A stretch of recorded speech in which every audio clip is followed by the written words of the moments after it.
तो जो भगवान का नाम निरंतर रटते उनमें दिव्य शक्ति जागृत हो जाती। जैसे दो लकड़ियों के बार बार घर्षण से अग्नि उत्पन्न हो जाती शक्ति। देखो ना, दो पत्थरों को आप रगड़िए तो उनमें चिंगारी पैदा हो जाएगी। तो दिव्य चिदानंदमय नाम जब हमारी जिह्वा पे रगड़ होती है, उसमें ऐसी महान शक्ति जागृत होती। ज्ञान, भक्ति, वैराग्य, विपत्ति, दुख का नाश सब।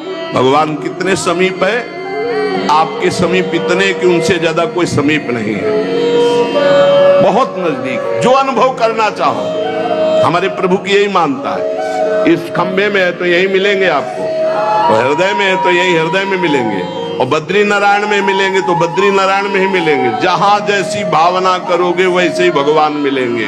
और सर्वत्र है तो सर्वत्र, फिर यहां भी है।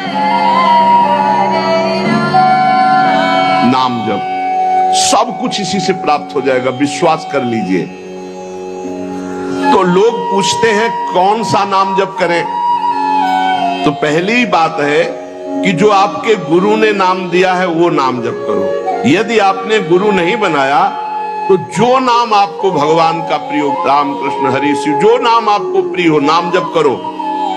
वो आपको गुरु से मिला देगा, गुरु मंत्र दिलवा देंगे, वो आपको भगवत प्राप्ति का सब वही नाम करवा देगा। आप शुरू तो करो नाम जप करना। जिनको सौभाग्य से गुरु मिल गए हैं, अपने गुरु के द्वारा दिए हुए नाम पर आसक्त हो जाओ।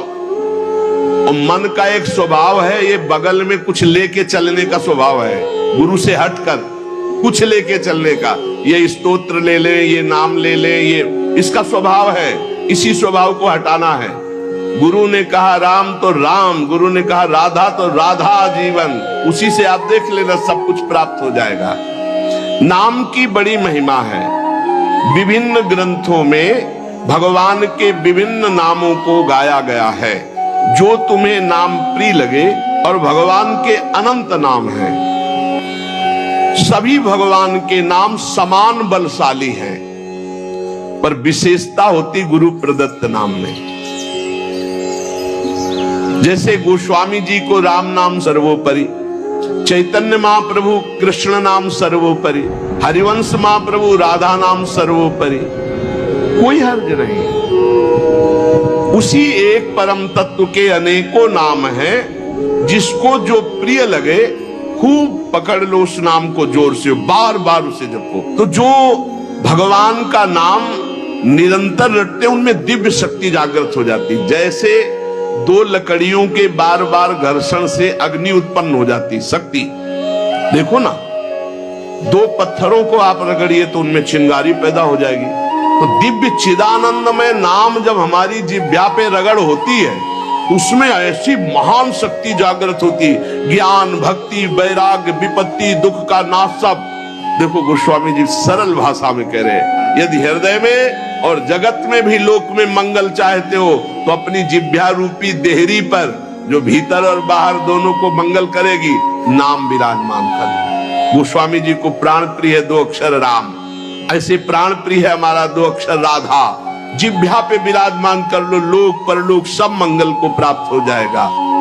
सर्वत्र भगवत दर्शन। तीसरी बात आई, पहला आया अपने इष्ट के अनन्य, दूसरा कैसे हो तो बोले निरंतर नाम जप करो, और तीसरा सर्वत्र भगवत दर्शन। ये सर्वोत्तम बात है। चाहे वो चांडाल हो, पशु हो, पक्षी हो, जड़ हो, चैतन्य हो, जहां तुम्हारी दृष्टि पड़े तो उसमें देखने की कोशिश करो, इसमें भगवान श्री हरि विराजमान है। जैसे दूर से पड़ी हुई रस्सी सांप दिखाई देती है, न सांप पहले था न बाद में रहेगा, बीच में भास रहा है, और बीच में है रस्सी, भास रहा है सांप। ऐसे ही ये संसार पहले नहीं था, बाद में भी नहीं रहेगा, बीच में भास रहा है, और है श्री कृष्ण, है प्रभु, और भास रहा है संसार। ये झूठा भ्रम हो गया है। स्त्री है, पुरुष है, जड़ है, चैतन्य, एकमात्र भगवान बना हुआ है, जो सब में मुझको देखता है और मुझ में सबको देखता है। वो मेरे नेत्रों से कभी ओझल नहीं होगा, मैं उसके नेत्रों से कभी ओझल नहीं होगा। और एक श्लोक आता है कि मैं किसी में प्रवेश नहीं हूं, कोई मेरे में प्रवेश नहीं। वही यहां कह रहे हैं, नहीं आधार नहीं को हरि महा। अब क्या मतलब है इसका? बोले इसका मतलब है जैसे कहा जाए बर्फ में पानी नहीं है और पानी में बर्फ नहीं है, बात कैसी रहेगी? क्योंकि बर्फ ही पानी है, पानी ही बर्फ है, भेद ही नहीं है। तो कहा जाए बर्फ में पानी प्रवेश नहीं कर सकता और पानी में बर्फ प्रवेश नहीं कर सकती, उसकी अलग सत्ता नहीं। बर्फ ही पानी बनी हुई है, पानी ही बर्फ है, कोई अंतर नहीं। तो कह रहे कि नहीं आधार। बोले कैसी बात कर रहे हो? बोले इसलिए कह रहा हूं कि वही वही है, दूसरा कोई है नहीं। दोस्तों वीडियो प्रभु किसी में प्रवेश नहीं करते क्योंकि प्रभु ही है पहले से, तो किसी में प्रवेश करे? और कोई प्रभु में प्रवेश नहीं कर सकता क्योंकि कोई है ही नहीं, प्रभु ही है।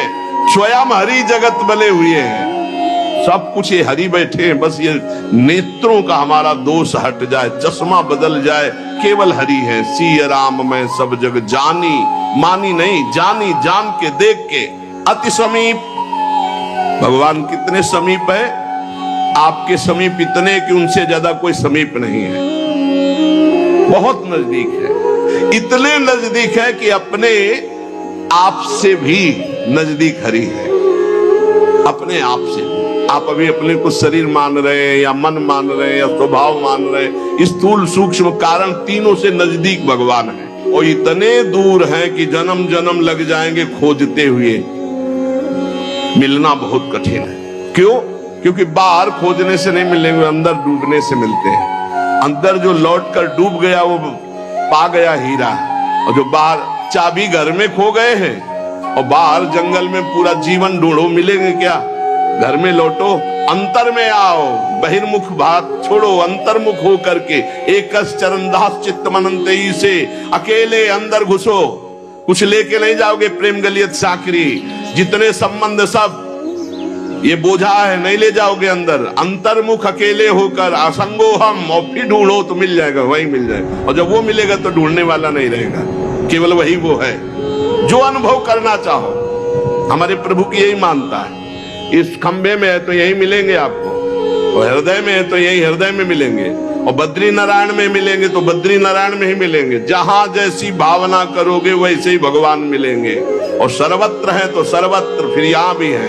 कैसे भगवान समाये हुए हैं? जैसे दूध में घी। अब दूध में पूड़ी बनाओ, नहीं बन पाएंगे।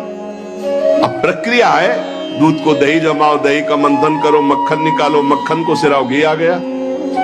ऐसे ही गुरु प्रदत्त साधना के बिना यह दृष्टि नहीं प्राप्त हो सकती। सर्वत्र श्री भगवान है।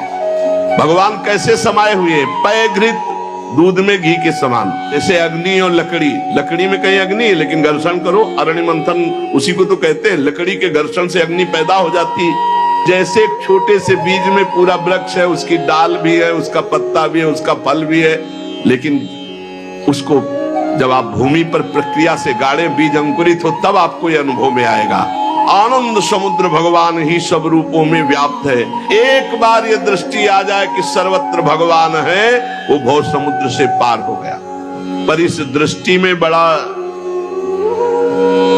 धैर्य की जरूरत है, क्योंकि जहां आपकी दृष्टि हुई तहां माया अपना रंग शुरू कर देगी। जब देखने चलोगे ना भगवान को, मिलते हैं और एक तो ये द्वंद अपना आक्रमण करेंगे। कभी सुख फंसा लेगा, कभी दुख, कभी लाभ, कभी हानि, कभी मृत्यु का भयावा, कभी मान, कभी अपमान। जो इन सब में भगवान को देखता है वही निकल पाएगा। बड़ा कठिन है जब कोई अपमान करे उसमें भगवान देखे। बड़ा कठिन है जब कोई मारने आवे, कोई कहे आओ भगवान मार दे आके। ऐसा बड़ा कठिन है। कोई हमें गाली दे, हानि करे, तिरस्कार करे, हम उसमें भगवान देखें, लेकिन है भगवान। बहुत कठिन है। भगवान एक ऐसी स्थिति दे तभी होता है, नहीं तो ऐसे। हम नामदेव जी ने जब कुत्ते में भगवान को देख लिया, भूत में भगवान को देख लिया, तो एक भगवान से सख्य भाव से बात करने लगे। एक दिन कहा, विठ्ठल भगवान, पांडुरंगा, आपकी कृपा से अब मैं सब में आपको पहचान लेता हूं। भगवान ने कहा सही। बोले आप किसी भी रूप में छुपो, अब हम आपको पहचान लेंगे। भगवान मुस्कुरा दिए। थोड़ी देर में विचार आया कि मंदिर में बैठ के भजन करने से बड़ी भीड़ हो रही, लोग आ जा रहे हैं, विक्षेप पड़ता, मंदिर के पीछे चलते हैं। अभी तक विचार नहीं आया था। अब मंदिर के पीछे जाके जो भजन में लगे, कीर्तन में, सो देखा कि 10 बच्चे आ गए, कबड्डी खेलने लगे। यहाँ बड़ा विक्षेप, चलो नदी किनारे चलते हैं। तो नदी किनारे जाकर कीर्तन करने लगे। अभी कीर्तन शुरू ही हुआ था कि वहां बैलगाड़ी से तंबू कनात उतरने लगी, हो हल्ला शुरू हो गया। उनके नजदीक दूर से गए, बोले यहाँ हम भजन करने आए थे, यहाँ भी उपद्रव शुरू किया। तो उसकी पत्नी गड़ासा लेके निकली, बोले हम भोजन की व्यवस्था भगवान ने कर दी है, मिल गया है, काट के अभी हम बनाते हैं, हम सब लोग खाते हैं। नामदेव जी ने कहा यहाँ तो मरने वाला प्रोग्राम शुरू हो गया, ये कौन लोग हैं जो हमें काट के खाएंगे। गड़ासा लेके दौड़ी नामदेव जी की तरफ। पति ने कहा तुम चिंता मत करो, दूसरा गड़ासा लेके वो दौड़े। अब वो नामदेव जी ने भजन तो फिर भी हो जाएगा जो जिंदा रहेंगे, भागे मंदिर की तरफ और सांस, और जैसे जैसे भागते पीछे से पकड़ पकड़ अब पकड़ा पर।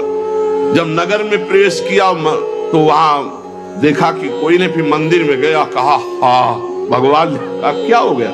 बोले प्रभु ऐसा ऐसा घटना घटी, पता नहीं किस देश के वो लोग थे, वो कह रहे थे लाओ काट के खाते हैं, और वो दौड़ पड़ी उनकी पत्नी। फिर वही बोले पहचाने नहीं क्या? बोले प्रभु पहचानना क्या है, वहां इतना बड़ा गड़ासा ले। बोले रुक्मिणी जी वो थी और मैं था, और कौन था? और कोई दूसरा थोड़ी था। बोले अगर मैं छुपना चाहूं तो तुम मुझे पहचान। बोले प्रभु प्रभु सोई जाले जी देव जलाई जालत तुम्हें तुम्हें। भगवान ये कभी अहंकार न कर ले कि मैं बड़ा भगत बन चुका हूं, सब में भगवान देखता हूं। ऐसा रूप लेके आएंगे कि समझ ही नहीं पाओगे।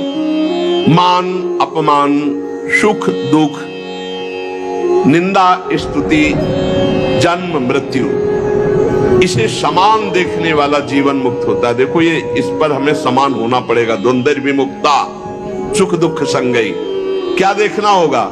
सभी मेरे प्रभु के खेल हैं, सभी में प्रभु भरे हुए हैं, और प्रभु का पावन स्पर्श हमें प्राप्त हो रहा है। चाहे जैसी परिस्थिति हो, बहुत आनंद रहता है यदि भगवत भाव में रहोगे।